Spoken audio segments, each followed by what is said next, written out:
Hi, I'm Alyssa. I'm Sydney, and we are going to be using two museum exhibits today to relate environment and gait and culture and posture.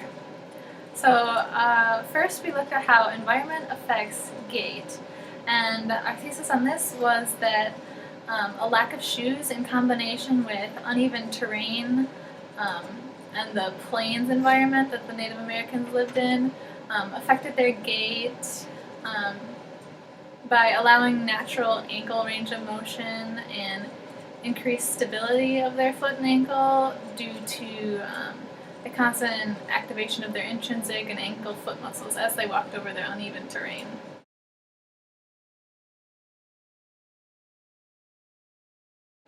Okay, so from this picture you can see the uneven terrain of this plains environment, and the two individuals in the picture or the exhibit also are not wearing any shoes, and so they don't have anything limiting their natural ankle range of motion.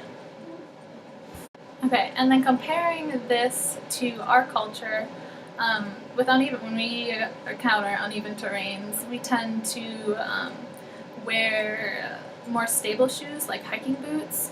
So then in those situations, we rely on the shoes for the stability, and may tend to use less of our own muscles to create that stability for us, which could lead to weakening of the ankle and foot muscles, and that could be demonstrated by the high prevalence of ankle sprains in our culture. In the next exhibit, we looked at how culture affects posture. Our second thesis is that having to carry items on one's back to or from the public market due to lack of transportation equipment could lead to increased stress on joints and compensation techniques to manage the heavy load. Okay, and as you can see from this picture that we have, the woman in the back is carrying a large sack of what looks like could possibly be fruit that she may be bringing into the market to sell. And you can kind of tell that she's got quite a little bit of like a hunched posture as she's carrying that. And then it looks like the strap from her pack is actually across her forehead, so being held up by her head, which would place a lot of strain and stress on her neck. Okay. And another thing about the picture is that there's no visible carts or any kind of vehicles that could provide any other type of transportation for the heavy amount of goods that the woman's carrying.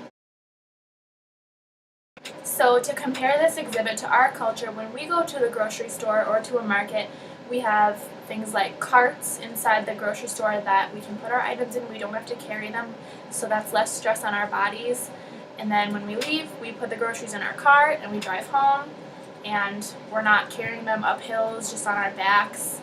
So, and also we tend to carry smaller loads with us.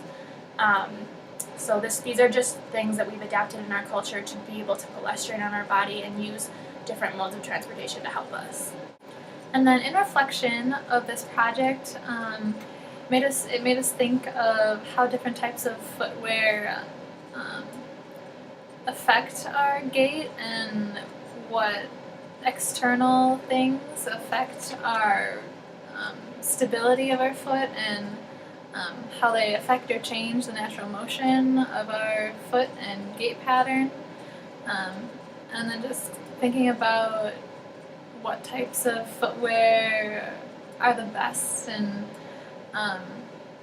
would cause the least amount of motion restriction, maybe help increase the stability, and things like that. And then just in general, over time, thinking about culture, we have adapted and continue to adapt everyday tasks and activities of daily living so that they put less stress on our bodies. So for example, with the second exhibit with the grocery shopping, the more that we learn about what's good and bad for us, the more we can adapt and use transportation or other tools to make it easier and put less stress on our bodies.